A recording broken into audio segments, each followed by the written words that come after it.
Well, hello everybody. Welcome to another live stream Fish Survive podcast. And today I'm joined by Edward Dodge, and we're going to be talking about temple paganism. So good to have you back again, Edward. Yeah, thanks, Jacob. It's great to be here. It's always good to be on your show with you. Yep. So, yeah, that last one we did on El and Yahweh got good viewership. So, Yeah, I I'll did. revisit that subject again to really dive in a little bit more, on what was going on in the first temple. The basic thesis of my work, that of my first book, and of the follow-up work I'm chipping away at, is that the Israelites were polytheistic all the way, which is well known. Before they became monotheistic, but specifically that they were polytheistic all the way through the first temple period. That basically the King Solomon's temple that was built in the 10th century in the 900s, 970 something, and then was destroyed by the Babylonians in 586 BC, around there. That temple was basically a polytheistic pagan temple all the way through. They never really were monotheists, although there was late in the later stages of it, these big reformations that were the opening stages to be what became monotheism. But at the time, it was a cultural reform movement more than a theological reform movement. And so that so basically that the Israelites were Canaanites and had the same pantheon of gods that we see in the Ugaritic texts, and specifically that El and Yahweh, the God of the Bible, were two separate gods. So El is the very ancient sky father, who's,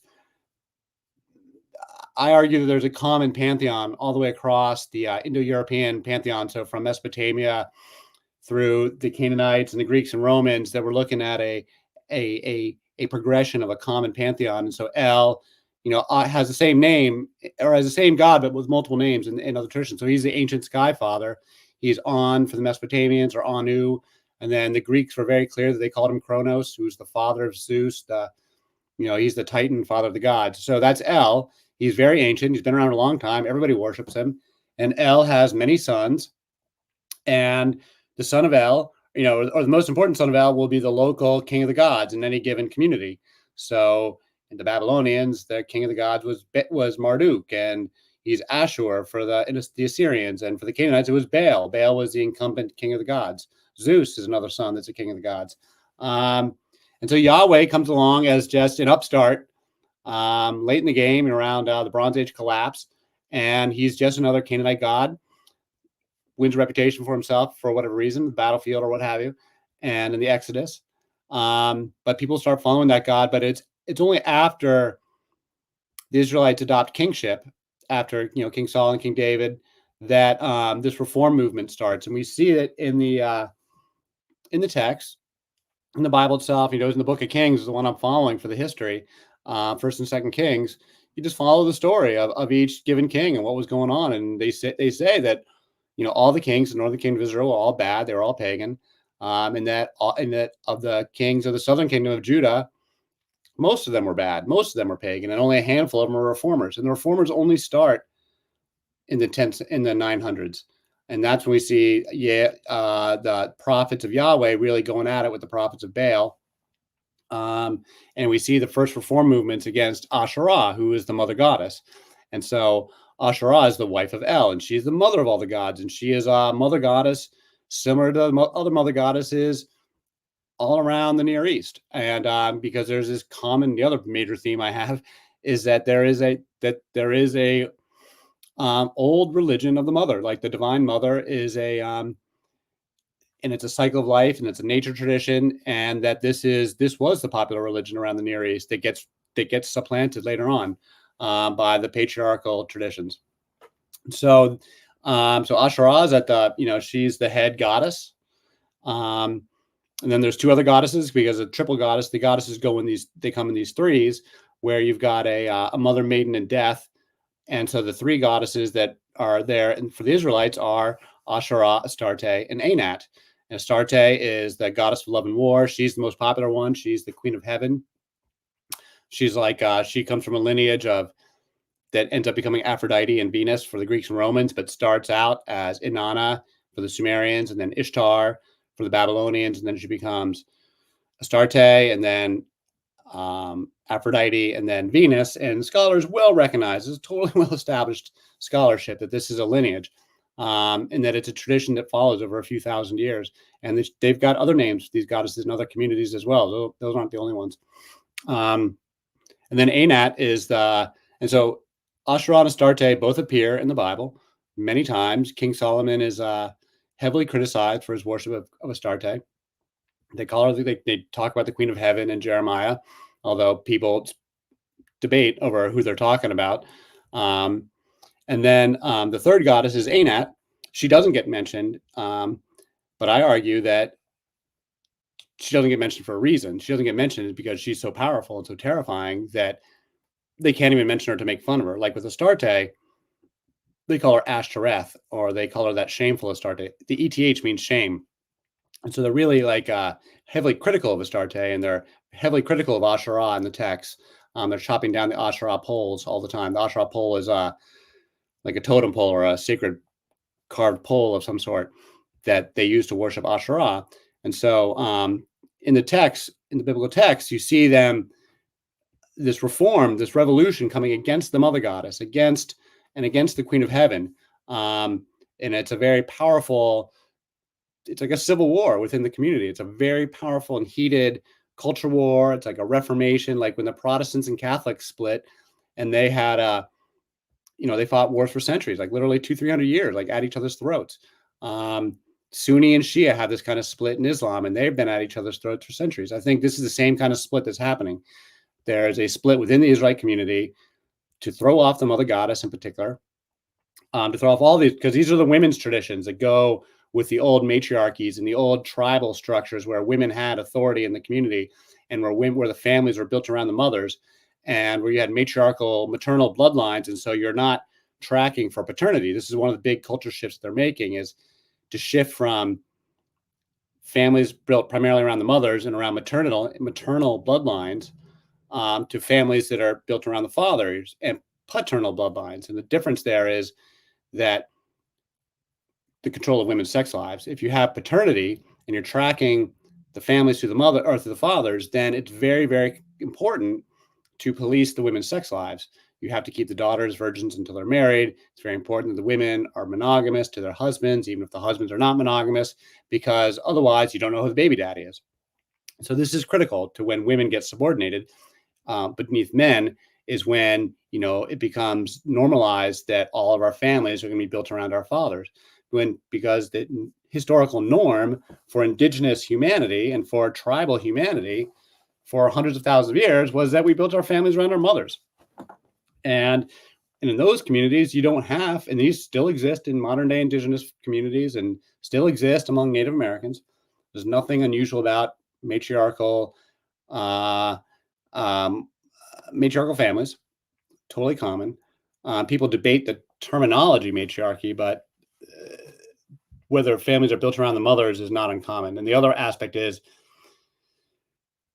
when you get married, the man goes and lives with the woman's family versus the woman going to live with the man's family. It's called a matrilocal marriage. So in matriarchies, the men go and live with the women's family. The women never leave home. The women own the property. They own the homes. They own the wealth. They have their own businesses and their own industries. Like weaving is one of many different industries that women would have had, or their own professions where they make money.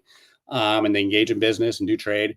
And those were women-run industries. And so the women have property, they have wealth, they have independence. And so when a man gets married, he goes and lives with the woman's family.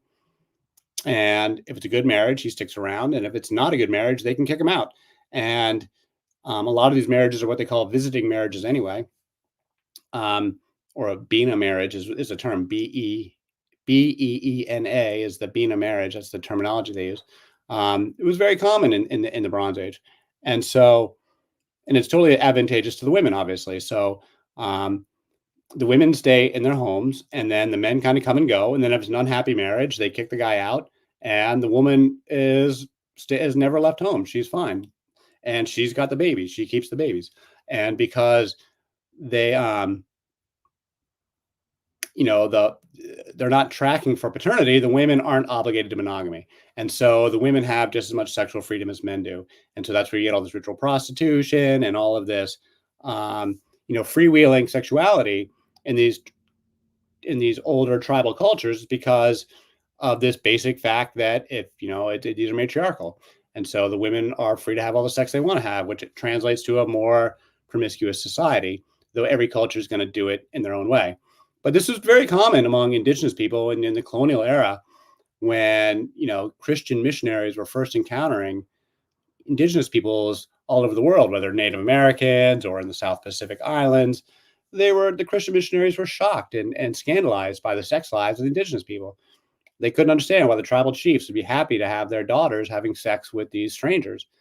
And it's because they have a different morality about sex, basically, and because when they're not tracking for paternity and they're just not hung up on it. So the women have this sexual freedom. And that's why we see all of this criticism in the Old Testament among the prophets of the Canaanite sex lives, and why they say over and over again, don't go do what the Canaanites are doing. And what are the Canaanites doing there?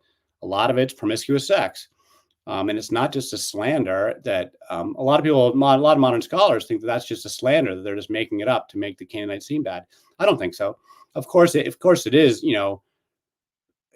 written in a highly critical and slanderous tone, but it doesn't mean that wasn't happening, that they weren't having all this sex.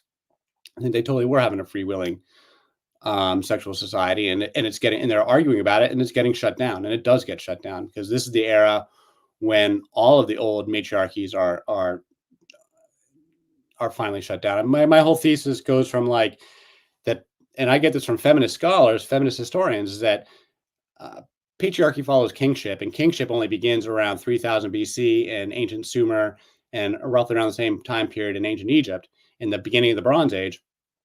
And in the beginning, it's still totally matriarchal. So for the whole third millennium BC, plenty of matriarchies. In the second millennium BC, the matriarchies are getting challenged by emergent patriarchies. And all of the laws and stuff we have from ancient Mesopotamia is written by this emergent ruling class of people who have been living in this area for a long time. And then for thousands of years before the arrival of Bronze Age armies and Bronze Age kingship and Bronze Age men with weapons and horses that impose themselves as a new ruling class on top of the existing indigenous people. And so, and then this plays out over a long period, over a couple thousand years, that the ruling class imposed themselves on the indigenous people, and the indigenous people were tribal matriarchies. And so what we're seeing by the time we get to the time period of the Bible, which is in the first millennium, so from 1000 to 500 BC is this time period. The patriarchies have been winning for a long time, and we're seeing the last vestiges of the matriarchies getting thrown down and wiped out. The Greeks are going through a similar reformation and are celebrating a similar thing in their mythology, and so they are also talking about, once you get into what the symbolism means, that you see that, and this is going to be part of my book. All these parallels, because the stories are being written at the same time period. They're totally contemporary cultures with one another, and they're both having this reformation about the goddesses. The Greeks don't get rid of them altogether, but the Greeks do reorder them to make them all subordinate to Zeus. Whereas with these older ones, the Canaanite goddesses are very much not subordinate. That's what's so powerful about Asherah, Astarte, and Anat. And we get back to what's specifically going on in the temple. I don't know, Jake, if you want to ask any questions. I've been talking there. Or we just get back to the first temple specifically. Well, does it seem like that one of her primary features of Asherah was she was a tree goddess, given the Asherah pole? It's a goddess of nature, and there's a lot of conjecture about what the Asherah pole is exactly. We know that they were referenced many, many, many times, so we know that there was that they were a real thing. We just don't know precisely what all the symbolism meant to the people at the time, but there's no question that these are nature-based. They always call them fertility cults, but really, I think it's more accurate to talk about them in terms of being cycle of life, turning of the seasons, and definitely nature, life, death, rebirth. And so they have lots of sacred plants. They're all about plants, and they talk about how they would have rituals, sex and drug rituals, basically, and ecstatic music and dance, sex and drugs. In a sacred grove of tree, in a grove of sacred trees, or a sacred grove. And then, sometimes the Asherah may be a living tree that they call it the Asherah, and sometimes it might be a carved pole. We really don't know all the details about the Asherah poles exactly.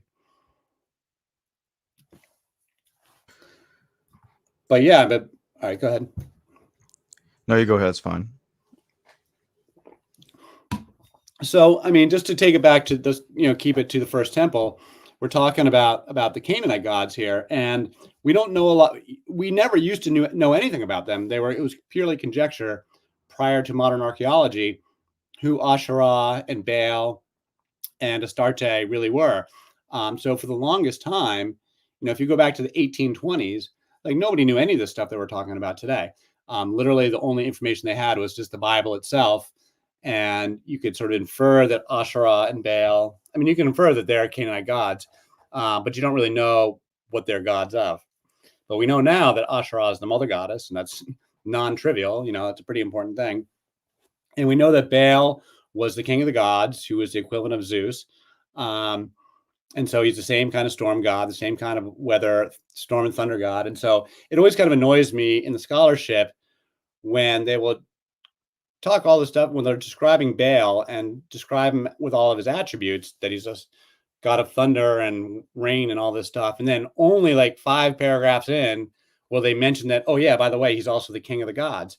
Personally, I think the fact that he's the king of the gods needs to be like number 1 in the list. Like, you don't go describing Zeus and bury the lead that he's the king of the gods. Like, Zeus is also a storm and thunder god, exactly the same as Baal.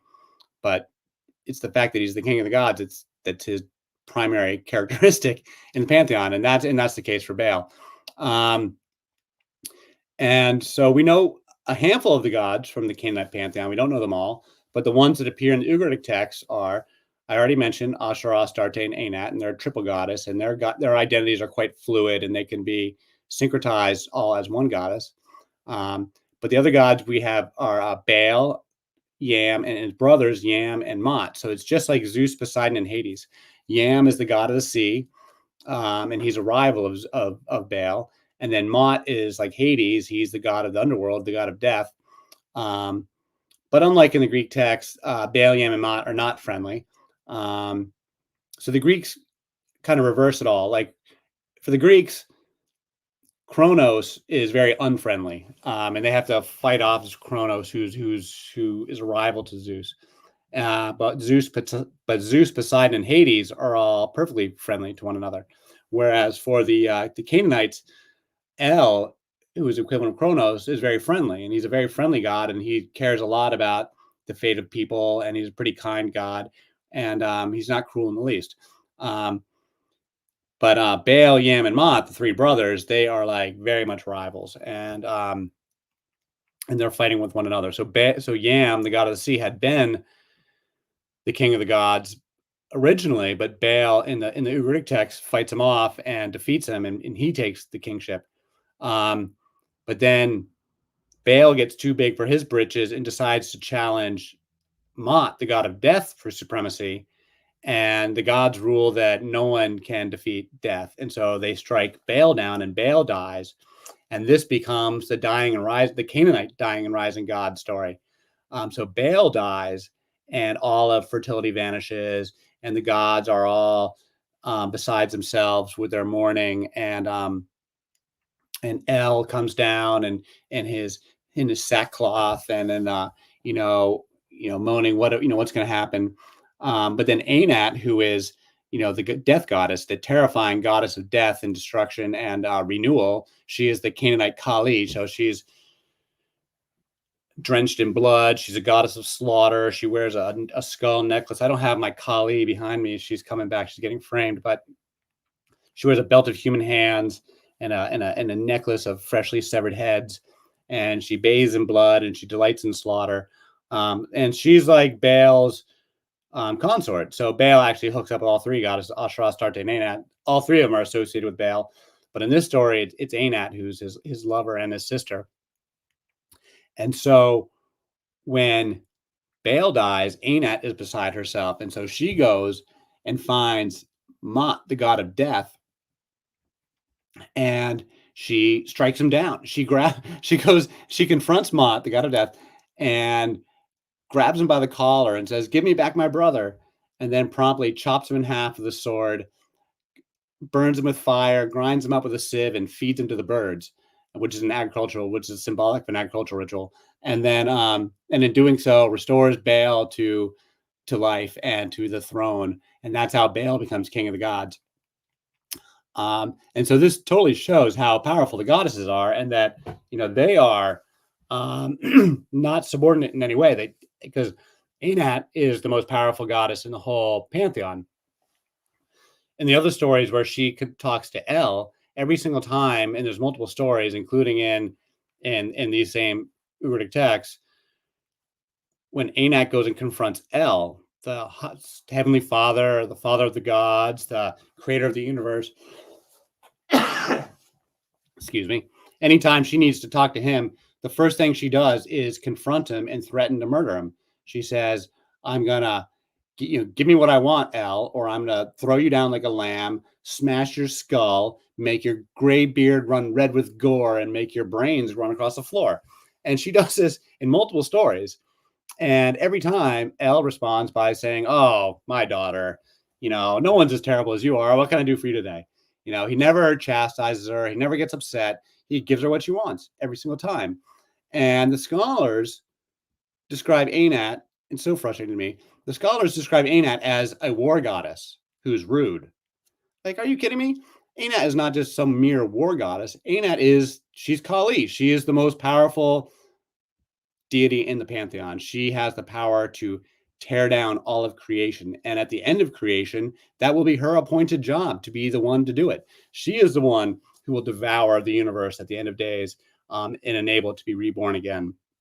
And it's Anat and Kali and these goddesses. They are the most powerful ones. And so that's why I argue that she doesn't get mentioned in the Bible. She's too terrifying. You can't mention her because she's more powerful than El, and she's more powerful than Yahweh. You can't even shame her.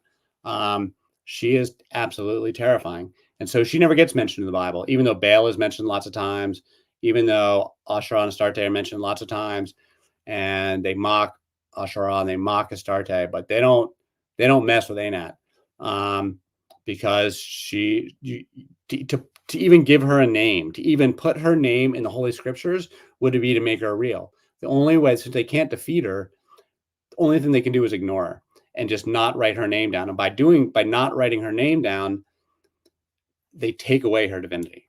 They take away her reality, because when you're writing sacred texts, giving something a name is very, very powerful symbolism. Adam is given the power to name the animals by God in Garden of Eden. The giving of a name is incredibly symbolically powerful and important, and it's one of the things that the divine does. But equally, if you take the name away, you're in effect undeifying them, and I think that's what they're doing. They're creating a world where Anat simply never existed, and that is that's interesting stuff, if you ask me, theologically. But the scholars don't notice it, and the Christian scholars certainly don't notice it. And the Christian scholars would never make that argument. But the secular scholars, the atheistic scholars who just look these texts in materialistic terms, they just see this goddess who's rude. They don't understand that theologically she's the queen of the chessboard. Like, she's the most powerful piece in the game. She absolutely has veto power over everybody else. And so that's why, as we transition from matriarchal family structures and a matriarchal society into a patriarchal society, they got to get rid of her. Same thing with the sexuality and Astarte. Astarte is like a porn star by our standards. She's explicitly, gratuitously sexual. It's more, we don't really have it for Astarte. It's more with Ishtar from Babylon, where we had just having endless amounts of literature that are graphically sexual, where she is just, talking about how she's going to have sex with every single man in town. Line them all up, let them, line them all up and get them ready, because they're all going to get tired, and Ishtar will not get tired. And it's, it'd be pornography by Christian standards. I mean, you couldn't even read, if you go back to the 1950s, when strict Christian censorship of sexual stuff, you wouldn't even be able to read the old Sumerian texts and Akkadian texts about Ishtar, because they're so graphic. they're celebrating sexuality. They're absolutely celebrating women's sexuality. And that does not come from a patriarchal society. That can only come from a matriarchal society where the women aren't being constrained that way. And as they transition into a patriarchal society, they've got to get rid of these goddesses because they encourage the daughters to, behave in the wrong way. You don't want to encourage your daughters to behave this way if you are an emerging patriarch. You don't want these goddesses who are not submissive, who aren't subservient. In the stories, Asherah is not subservient to El, and then they don't even seem to live together. They seem to have a visiting marriage. They are mutually respectful when they talk, El and Asherah, and she is definitely respectful of El, as everybody ought to be, because he's the high god. But he is equally respectful of her, and he pays quite a lot of deference to her in the stories. He asks her what she wants. She gets to name who's going to be the final king. He instructs the gods, Baal and Anat, to get Asherah's permission. Asherah goes and visits El, and then El tries to seduce her, and she plays him off and says no. Like, she's not subservient to him. She's not obligated to go to bed with him. He gets mad at her, but then he still gives her what she wants. There's another story where El gets completely drunk. It's a separate story. It's called El's Drinking Party. It's a short story. El gets so drunk that he urinates and defecates on himself and has to be helped home by some other gods. And then in the morning, Anat and Astarte show up with a hangover cure they call hair of the dog. And that helps out El, and he feels better and thanks them. It's like a short story. But that's like apparently where we get the idea of the hair of the dog is a hangover cure from like ancient Ugaritic texts. Like, who knew? So I think that part of the reform that's going on with the Israelites is, they want to overthrow these matriarchal traditions. I also think they want to reboot El, so to speak, that El had become a bit of a buffoon in some of these stories, especially that drinking story or any of these stories where he's overly deferential to the goddesses. Like, that's not what they want. Like, and so when the Greeks are going through their own parallel patriarchal reformation, they reorder everything to make everybody submissive to Zeus, and no one challenges Zeus at all in their pantheon. And they restructure all the goddesses so how they are powered. The powers of Ishtar are like broken up into Athena and Aphrodite as two separate goddesses, basically. Athena gets all the war powers and all the wisdom, and she's the one who sits at the right hand of Zeus as the high goddess of one of the high goddesses for the Greeks. But she's very explicitly chaste, and she's totally explicitly asexual, and all the sexuality is put over to Aphrodite. But all of the wisdom and war powers and all of the political leadership are taken away, because for the Mesopotamians, though, all of that was in one super goddess. Likewise, the title Queen of Heaven is taken away and given to Hera, who's the wife of Zeus, and she's the queen of the Greek pantheon. And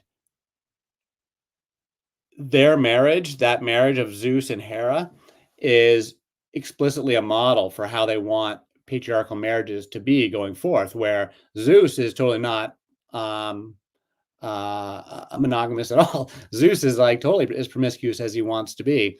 But Hera, she's totally monogamous, and her response to Zeus's infidelities is not to get mad at Zeus. It's always to go and punish the women that he was with and any children that they had to protect her own status.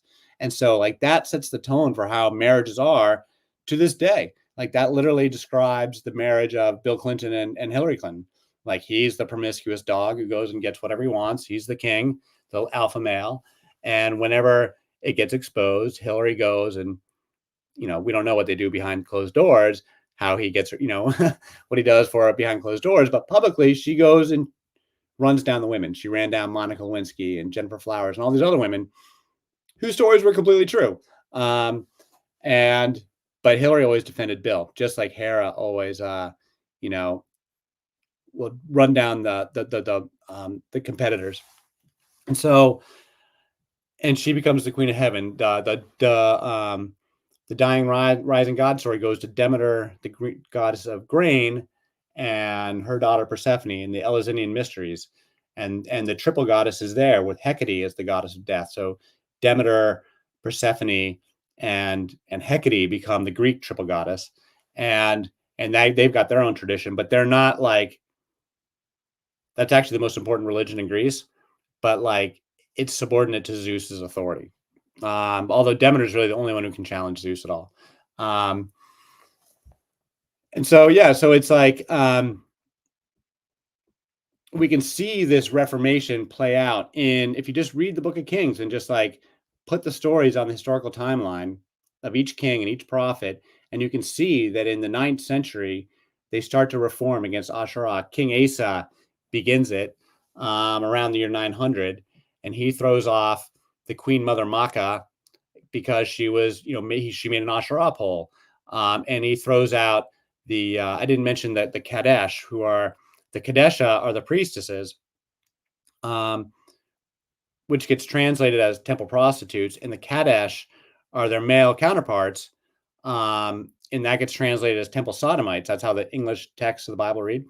Well, really, the word Kadesh means holy. These are the holy ones. They're the high priests and priestesses of these goddesses. And were they having sex? I think so, but we don't know the details. And even if a lot of modern scholars are saying they weren't, I definitely think they were. We just don't know exactly what it was. And the male, the Kadesh, they're trans. They're like largely they may be eunuchs or transvestites, but they're clearly identified as part of these goddess traditions. It's one of the things that you see along with the triple goddess and these cycle of life traditions. When you see the transvestites and transsexuals, the eunuchs, you're talking about one of these old goddess traditions.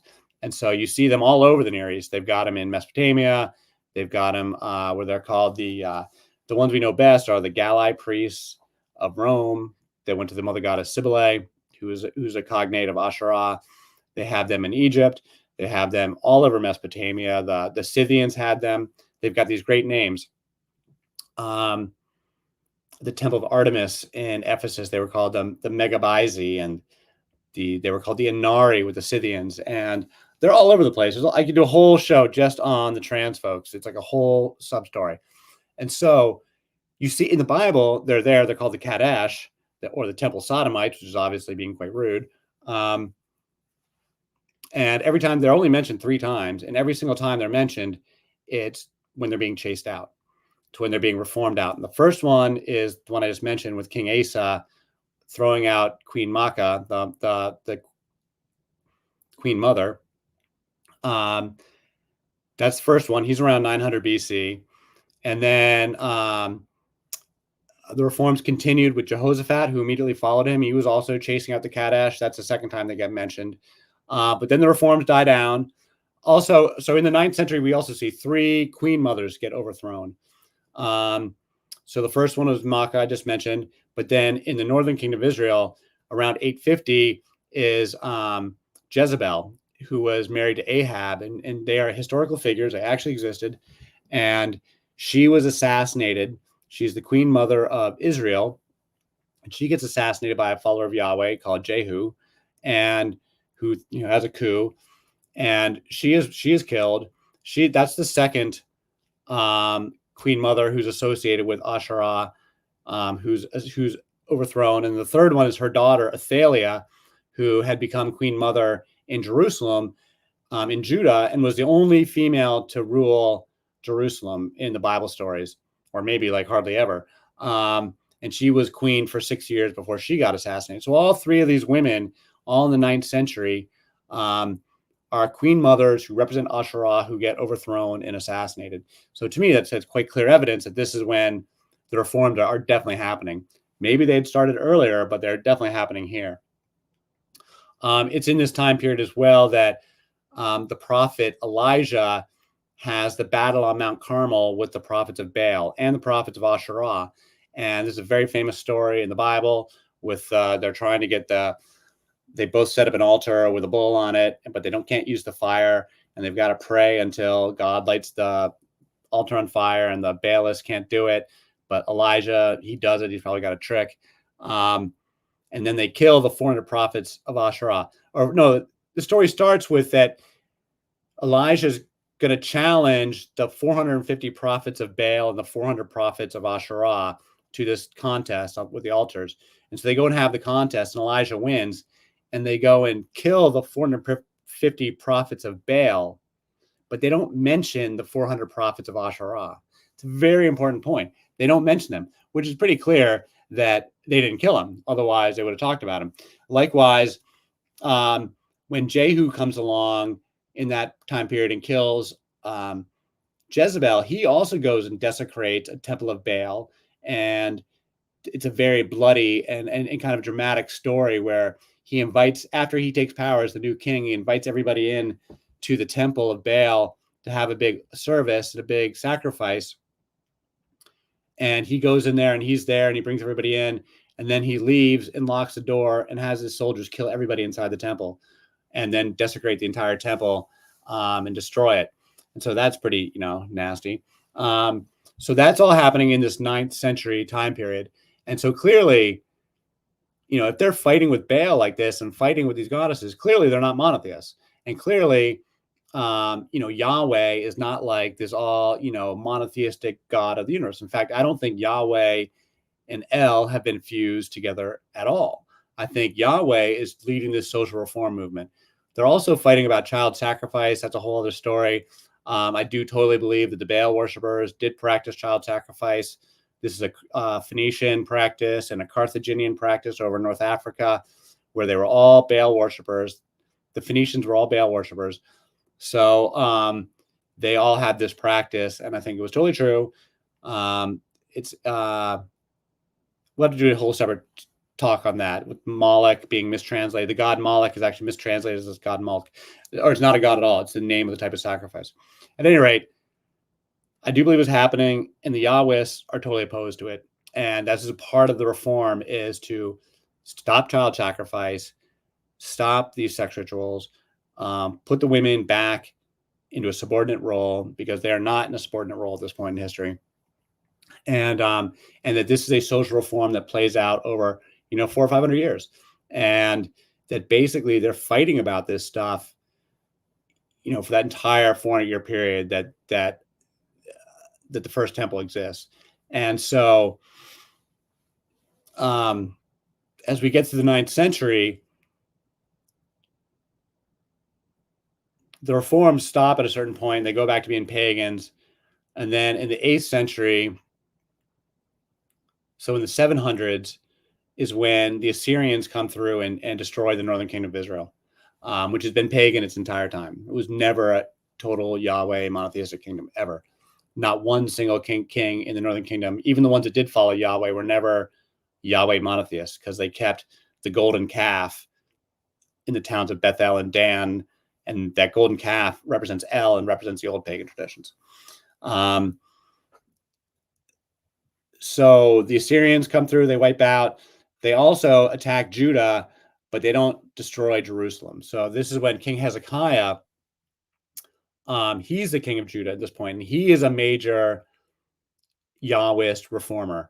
He is one of the great reformers for the whole Old Testament story, one of the best kings of Yahweh, who's most hailed by the biblical writers. And he's a very historical figure. We know he left a huge mark on the archaeological record, because after the Assyrians destroyed Israel, Hezekiah was a young man. He hadn't even become king yet. He witnessed, he was around. He witnessed it, and all these refugees pour into Judah, and Judean society is sort of reshaped by this. Hezekiah then becomes king, and immediately jumps into having major reforms and trying to part of the reforms is to centralize all the religion in just the temple of Yahweh, and get rid of the family-based, community-based, out in the country, communities have their own altars. That's all totally informal. The Yahwists is the other part of their reform. Another part of their reforms is the centralization of religion around a specific priest, a specific hierarchy of priests and a very specific temple. And this obviously has a huge impact, years later, as the entire Catholic Church is built around the same model, and so is Islam and these are very highly centralized religions. It begins with Hezekiah and these reforms of Hezekiah. And the context is that like they're sort of being attacked by the Assyrians, and so he has major reforms where he chops down the Asherah poles, and they and this is the time period. I should jump back and say when we have all this archaeology that shows Yahweh and Asherah being worshipped side by side. So my whole thesis is that Yahweh does defeat Baal, at least in certain communities, and he becomes the new king of the gods in certain communities. So he's got to take all of Baal's titles and all of Baal's traditions. So Rider on the Clouds, that's a title that Baal had, or Lord, that was Baal's title. That's what the word Baal meant, was Lord. And so Yahweh becomes Lord. He takes that title from Baal, takes the title Rider on the Clouds. He also takes Baal's spouses, which is the goddesses. And so you see, Baal, they mentioned Baal and Asherah being worshipped side by side in the Bible. An altar of Baal next to the Asherah pole, that's mentioned a bunch of times. But in the archaeology, they find Yahweh with Asherah, and there's multiple sites where they have found this. And they only found these in relatively recent years, like in the 1970s. And so this was all quite shocking information when the archaeologists started digging up lots of sites that have Yahweh and Asherah associated together. And the most important one, the most critical site of all, is this temple at Tel Arad, because it's the only other temple that they have found that's from this same time period of the first temple. And it was like a military outpost that was occupied for a couple hundred years, out on the outskirts a little bit. And they've got a temple with the same structure, the same 3-room structure as King Solomon's temple, with the third room being the Holy of Holies in the back that only the high priest was allowed in. And inside the Holy of Holies, they found a pair of standing stones, one for Yahweh and one for Asherah. They found inscriptions of Yahweh and Asherah. They also found a pair of incense altars, one with, and they'd all been, they didn't just find this stuff. They had found that all this stuff had been carefully laid on its side and deliberately buried with dirt, like by hand, like that this was evidence of the reforms themselves. Like this was either done under Hezekiah or the later one, Josiah, King Josiah, which is like 100 years later. They can't, we're not sure whose reforms it was, but it's clearly the evidence of these reforms. And it's clearly like that they took the pagan Yahweh and Asherah and were trying to break that tradition. And so this temple was dug out, I don't know, in the 1960s, I think, and it's one of the most important sites of Israel. It's, a huge thing in the Israel Museum in Jerusalem, although they downplay the Asherah aspect of it. Nonetheless, the scholars recognize it, and it's a very, very important site, and it's a very important tourist site that you can visit. And then on top of that, there was residue of the incense on the altars that they had found. And they had first dug them up in the 1960s, and they'd always noticed the residue was there. But it was only in recent years, and they published the work just in 2020, that they actually did the mass spec analysis on the residue to see what it was. And on the bigger altar that was for Yahweh, they found frankincense, which is listed over and over and over again in the Bible as one of the sacred incense herbs. But then on the other altar, the one for Asherah, they found cannabis. They found it was hashish that they'd been burning on that altar. And this gets back into our whole other show with cannabis and the mother goddess being, the cannabis was totally there in these traditions, totally sacred to the goddesses.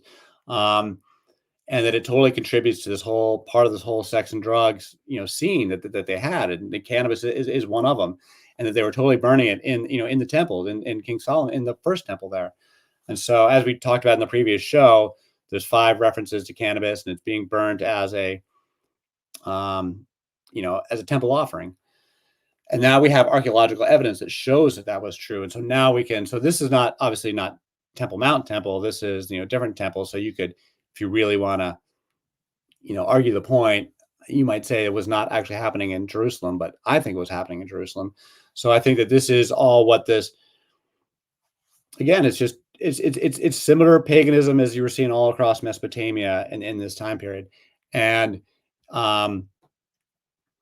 so it's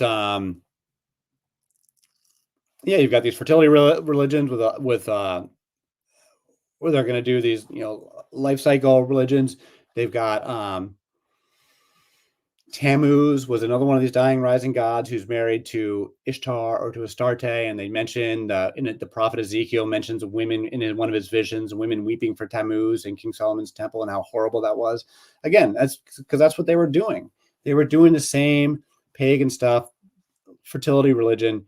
You're seeing all across Mesopotamia in this time period, full of sex and drugs and music and dance and ecstatic experiences with the divine and a celebrations of life and death and regeneration. And the Yahwists come in like the Taliban as these really radical revolutionary reformers who are frankly not that popular. And they throw these reforms. And then, so we were talking about Hezekiah. He has a major set of reforms. They get attacked by the Assyrians. They barely survive, but the religion of Yahweh may have been wiped out if the Assyrians had actually succeeded in conquering all of Jerusalem, but they didn't.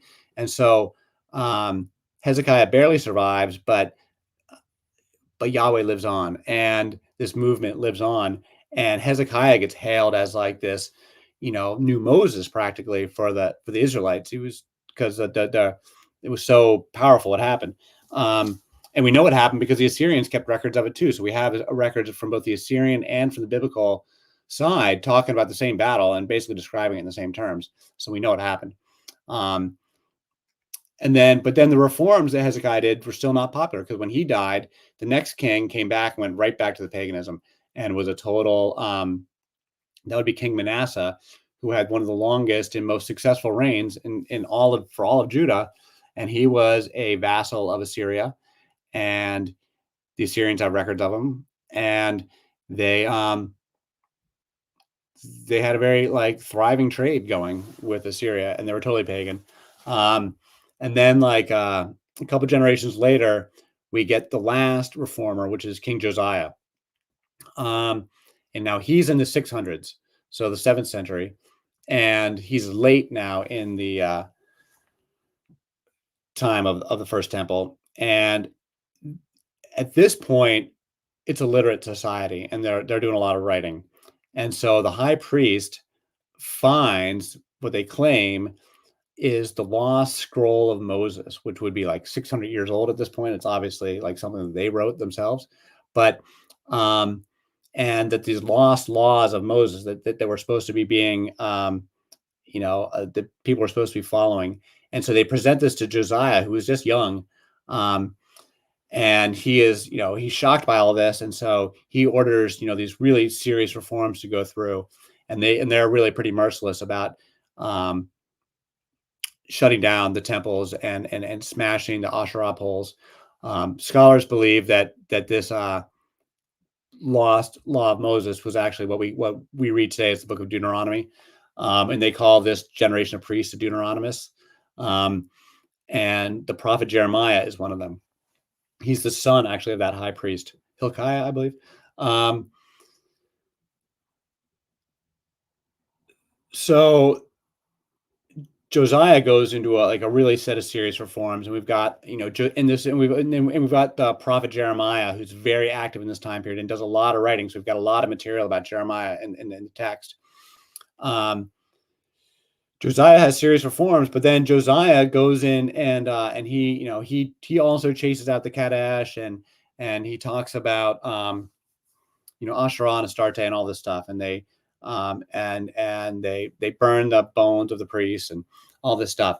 But then Josiah gets himself killed. He gets himself into a very dumb battle with Egypt, and he gets killed on the battlefield in 605 BC, around there. And his reforms come to a complete end because, first of all, they weren't popular with the people who liked worshiping the Queen of Heaven. But also the Egyptians put in their own vassal king who's total pagan. So they go right back to paganism. And then there's never any more reforms until it's a few years later that the Babylonians, they defeat Egypt. The Babylonians become the leading power, and they come through and they defeat Jerusalem in 548 BC. So no, 586. All right. So Josiah dies in 605, and in 586, it's all over. So like 20 years later. On my last point, I'll go back to Jacob, is that during this time period with the writings of Jeremiah, we get some very explicit commentary, because he lives to witness the destruction of Jerusalem, and he goes with the first wave of exiles. And when this particular group of exiles goes to Egypt, not to Babylon, so Jeremiah goes to Egypt and with a group, and he is hugely critical of them for their paganism and saying, look, it's your fault that Jerusalem got destroyed because you weren't worshiping Yahweh properly, and it's all your fault. And the women, and this is in Jeremiah 44, I want to say, the women shout back at Jeremiah and kind of cuss him out and says, no way, heck no. Everything was fine when we worshiped the Queen of Heaven. Our husbands knew what we were doing. Everybody knew what we were doing. And we were thriving when we worshiped the Queen of Heaven. It was only when we stopped worshiping her that we came to suffer under the sword and famine. And it's your fault that this disaster happened to us. And they basically tell him to piss off, and he goes away. And so they were clearly pagan with all of these polytheistic traditions all the way through the First Temple. I don't know at what point certain followers of Yahweh want to merge him with El. I can definitely think that late in the First Temple, by the time you're getting to this period with Jeremiah and these guys writing the Book of Moses, I can believe that those guys have started to fuse El and Yahweh together in their mind. But that's a totally like fringe position in the broader community, because El was still very much being worshipped as his own god. The Phoenicians, the Canaanites, all the way across the Middle East or the Near East, El was his own god, totally independent, with the old traditions were still around. So even as the Yahwists start to get more expansive with their depiction of Yahweh and syncretize him with El maintained that independent original identity for a very long time, for many, many centuries. And I don't think that theologically and philosophically El and Yahweh truly come together into the God of the Bible that we know until they're in Babylon during the exile, and putting together the texts of the Torah that we read today, I think are, more or less done in Babylon. All this old stuff comes with the exiles, comes with the refugees, and then they piece it together into the Torah that we read in Babylon and bring it back to Jerusalem at the beginning of the Second Temple. That's my basic layout of how it all goes down. So I think that's probably good for now. Jacob, you've got a question for me? There are some super chat questions. All right. JC, thank you for your super chat. Azubur Hersag equals saffron. Then Hersag was an ancient mother goddess. Hersag is a mountain. The Azubur Azurkarani is David's Kuran Yeshi, horn of salvation. I don't know anything about that second line, the Azubir, but yes, Nin Hersag is absolutely one of these the same category of mother goddess as Cybele, Rhea, Asherah, and she also goes by the name Ki. So An and Ki. So for the Mesopotamians, An and Ki meant heavenly father and earthly mother. So father and mother and heaven and earth. And so yes, this mother goddess pairing, this notion of heavenly father, earthly mother, is deeply, deeply ancient, and profoundly, profoundly ancient. So yes, I agree with the first line. Nin Hersag is absolutely part of this same. She's a corollary to Asherah. Absolutely. JC, thank you for your number super chat. The Star of David, a representation of the crocus. Like the flower crocus? What I always thought of the Star of David, and what I came to understand about it, is that it's two interlinked triangles representing male and female, and that for the old pagan Israelites, that would have been like a Hyros Gamos kind of thing, a sacred marriage, and that it was totally two interlinked triangles. And what you see is a difference between when it's done as the Ring of Solomon, is it's explicitly two interlinked triangles, like chain links, and But when you do it as the Star of David for modern day Israel, they're laid. It's one dimensional, and so it's all the same line getting through. You know what I'm saying? It's not interlinked. So that's the difference between the old mystical Ring of Solomon and the modern secular Star of David for Israel. And it could represent a crocus. Doesn't mean it doesn't. Lots of sacred flowers for the goddesses, for sure. Lots of them. JC, thank you for yet again another super chat. How does saffron fit into the Eleusinian mysteries? Well, again, lots of sacred plants. I don't know specifically with the saffron, but sacred plants and drug plants are a big part of these traditions. And again, this is something that would be women's business. Women mix up these concoctions. When they talk about strong drink anywhere in Greek or Hebrew, that's a drug potion. That's what that word means. It's any kind of drugs can be mixed up into beer and wine, into various concoctions, various cocktails. And so cannabis and opium certainly do. But you can, but also with psychedelic mushrooms, and then other drugs as well. You can really start to play with it, and it's highly regarded that in the Eleusinian mysteries. Well, it's totally understood that we don't there's we don't know much about what happened in the Eleusinian mysteries because it's all kept a secret.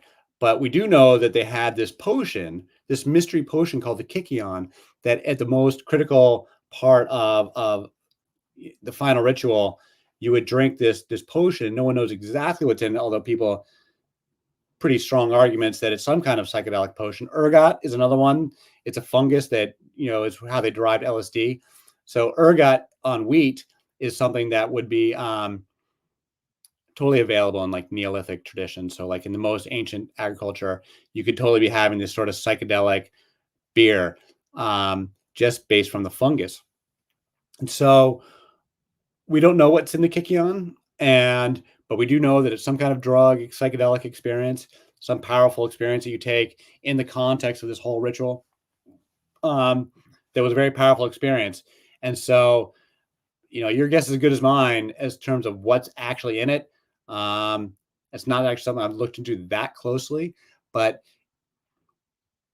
one thing Western secular scholars have really not started to do is look at the drugs. They've only started to do it now, I should say. Now people are starting to catch on that there's a lot of drugs going on in both Greek religion, Hebrew religion, and in the first temple, I'm saying, not second temple. That's part of the reforms. They get away from the drugs. But in the old pagan stuff and in Mesopotamia, there was all sorts of drugs going on.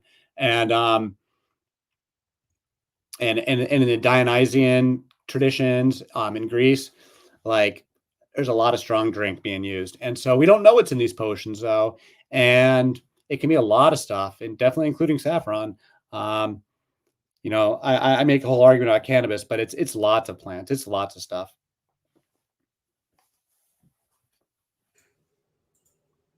JC, again, thank you for your super chat. Saffron is abortifacient at 10G. If you say so.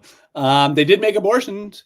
Cannabis would also be in that too, because cannabis is a midwifery medicine that can be used in an abortifacient medicine, not because it kills the baby, but because it induces contraction. So you would have some other drug that would kill the baby, and then the cannabis would induce the contractions, and that's like a known midwifery medicine that's like referenced in like the Vedas, so super ancient. And so yes, abortifacients definitely existed. I don't know what goes into them, but if you say so, it definitely could be true. 10 grams. That sounds like a lot of saffron. Isn't saffron really expensive?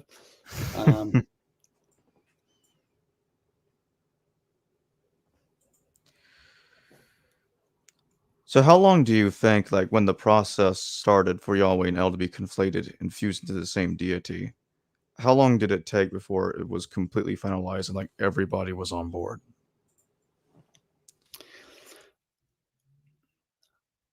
So it's definitely a Second Temple thing, and there's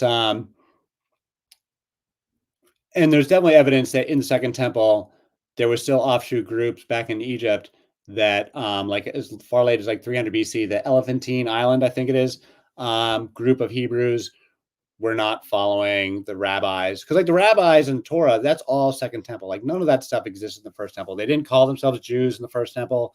They don't have rabbis in the First Temple. There's no Torah in the First Temple. They do have a menorah, and they do have some, and they have a Passover. So they have some of the traditions, but a lot of what we associate with Judaism today, and especially the name Jew, did not exist in the First Temple. So then in the Second Temple, it's kind of a new religion, and they've got to teach it to people. I don't really study the Second Temple that closely, so I'm not the best person to weigh in on this. But clearly, the letters that they got from Elephantine Island in Egypt talk about Yahweh and Anat still as late as like 300 BC. So there was still groups that were worshiping the old way. And then you have like the Beta Israel folks that went down to Egypt that claimed to be, by their tradition, directly from the Queen of Sheba and King Solomon, and that they went, they claim that they took the Ark of the Covenant when King Solomon was alive. So like, in 950 or whatever BC, and went to Egypt with it, and were pre-rabbinical Jews since forever, and in Ethiopia. And the thing about those, they call them the Sephardic Jews, which is like the kind of insulting term. They call themselves Beta Israel, is the nicer term.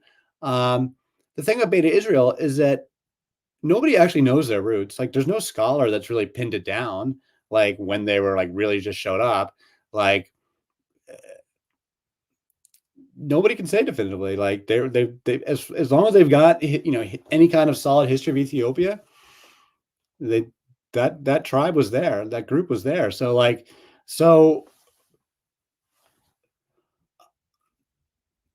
there was definitely still some diversity going on for a long time. And at what point did it really get nailed down into Judaism? I think it's later in the First Temple. I think, a lot of scholars are, dating the text very, very late in the Hellenistic period. I personally don't share that opinion, although I'm perfectly willing to admit, or to agree to, I should say, that they continued to work on the texts for a long time. I don't think they're inventing them in the Hellenistic period. I don't think they're inventing the stories of Abraham in the Hellenistic period, not by any stretch of the imagination. But continuing to work on them for sure, continuing to like tweak them and add to them and what have you. Late in the game, that I can definitely believe. And so, they don't get to the Septuagint until like the second century BC. So I do think that they are really sussing this stuff out for a long time. But I'm not really a Second Temple is not my close field. So I think when Ezra's the guy they say brings the Torah back to Jerusalem at the beginning of the Second Temple. Ezra the scribe is the one who's credited by tradition with putting the Torah together. He's dated 458 BC. It's clear that when he shows up, this is within the Bible itself, when he shows up and giving that taking the year 458 for the sake of argument, when he shows up in Jerusalem, they're still like marrying Canaanite women, because he gets all upset. He throws down like, I've got the law now, and he reads it all out in front of the people in a big public gathering. And then he realized that the men have still been marrying all these Canaanite women, i.e., they're marrying all these tribal women with these tribal traditions that the Jews reject. And he forces all the men to get divorced and abandon their families, abandon their children. So why would they abandon the children? Because they're not proper patriarchal children. That's why. It's the wrong kind of family. So that was still happening in 458, and that's just taking the Bible story at face value. And so at that point, they're going to be like they're going to be fighting about this stuff. Like it's like an argument within the community about how to live and how to structure their society. Just as in America, we argued about slavery and racism for decades and generations and centuries. We've been having these arguments, and progress can be very, very slow for decades at a time. And then you'll have these dramatic moments when a lot of stuff changes. So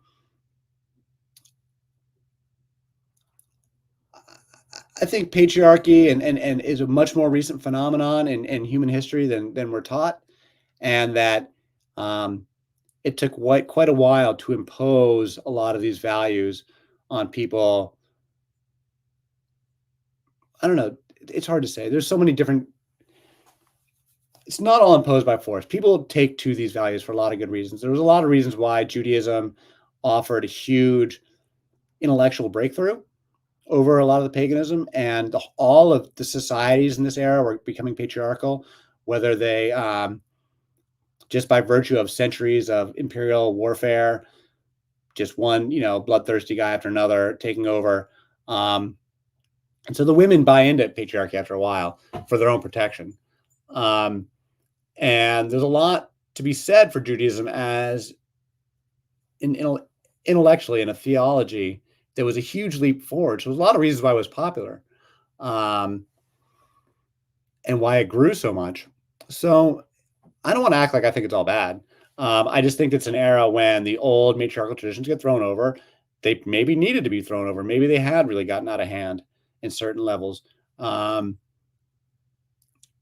My issue is that we're taught that the matriarchal traditions never existed, and that's where I dispute like the scholarship and our traditional understandings of history. I think we have these matriarchal tribal structures way more recently than we're taught. Even the Prophet Muhammad was born into a matriarchal tribal structure, and that's in the 600s. That's like around 680. Because what happens is that tribal matriarchies get pushed outside the walls of civilization, but they still exist among the quote unquote barbarians. So the Gauls and the Celts, they're like largely matriarchal. Native Americans were totally matriarchal. Indigenous peoples all over the world are largely matriarchal. And the Arabian tribes were largely matriarchal. And so Muhammad is born into it. And so they've got the same triple goddess in the Quran, in the satanic verses. It's another one of these same triple goddesses. And the Islamic Revolution and Islamic Jihad of the 7th century overthrows all the Arabian tribes and imposes patriarchal Islam on whether a willing or unwilling, pre-existing, Islam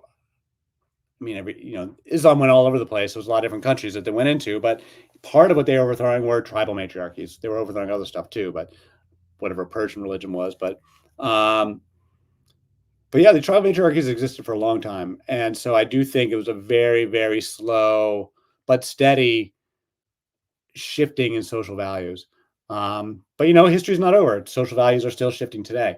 And so nothing gets locked in stone. Everything's quite fluid. And things are continuing to continue, and they're really starting to shift again now. And in my closing question, does Yahweh take a lot of what he is, or should I say the people that are writing his story, are they creating a lot of his elements based on Baal?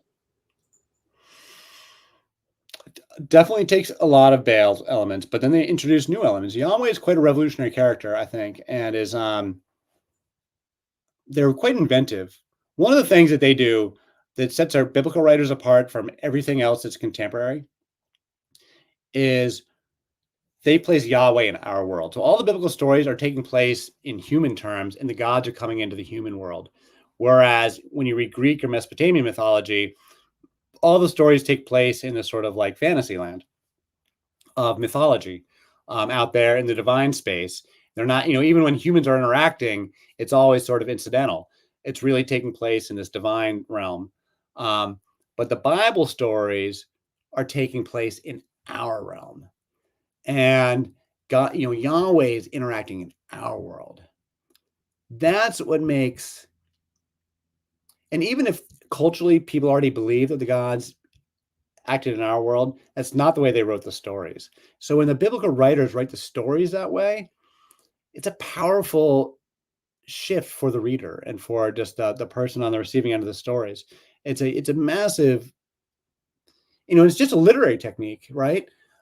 But it has a powerful effect on the person reading the scripture. That, like, I think this is part of what makes Judaism so powerful, is that like Yahweh's in our world. It's not just this myth that maybe you believe it and maybe you don't. It's like Yahweh's here. You see that thing that happened? Yahweh did that. So I think that is, as much as anything, what that's one of the main things that's revolutionary about them. But also that they're like just so hardcore patriarchal.